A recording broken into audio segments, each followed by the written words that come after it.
হায় আল্লাহ ভাইয়া, আপনার ঘরে এতগুলা বিড়াল, 40টা 50টা বিড়াল আপনার শেল্টারে, তারপরেও কেন বাচ্চার নিউটার স্প্রে করার না? আমি বহুবার বলেছি, এখনো বলছি, ভবিষ্যতে বলবো, এর আগে হাজারবারও বলেছি, আপনারা আমার ভিডিওতে যে মা বিড়াল দেখতে পান, যে বাচ্চা বিড়াল দেখতে পান, সেগুলো আমার ঘরের একটাও না।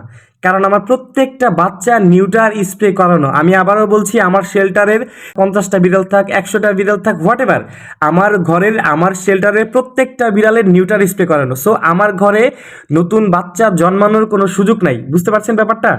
বারবার করে বলছি, আমার প্রত্যেকটা বাচ্চা নিউটার স্প্রে করানো। এখন এই যে দেখতে পান যে বাচ্চাগুলো, এই বাচ্চাগুলো কোত্থেকে আসে? এই বাচ্চাগুলো আপনারাই ফেলে দেন, এই বাচ্চাগুলো আপনারাই ফেলে দেন, শখ করে পালতে নিয়ে আসেন, দুম করে প্রেগনেন্ট হয়ে যায়, এতগুলো বিড়াল আপনার গলার কাটা হয়ে যায়, আপনারা ফেলে দেন।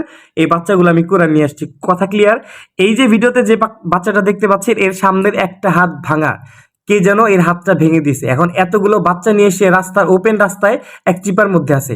সে এই অবস্থায় থাকলে তাকে হচ্ছে কুকুর টান্দা নিয়ে মেরে ফেলতো, যেহেতু তার এক হাত ভাঙা, সে পালাও যাইতে পারতো না। এবং এই ছোট ছোট বাচ্চাগুলো নির্ঘাত 1 সেকেন্ডের মধ্যে সবগুলো বাচ্চারে মেরে ফেলবে। সো কথা কিন্তু ক্লিয়ার। হ্যাঁ, আমার ঘরে কোনো বাচ্চা হয় না, সব নিউটার স্প্রে করানো।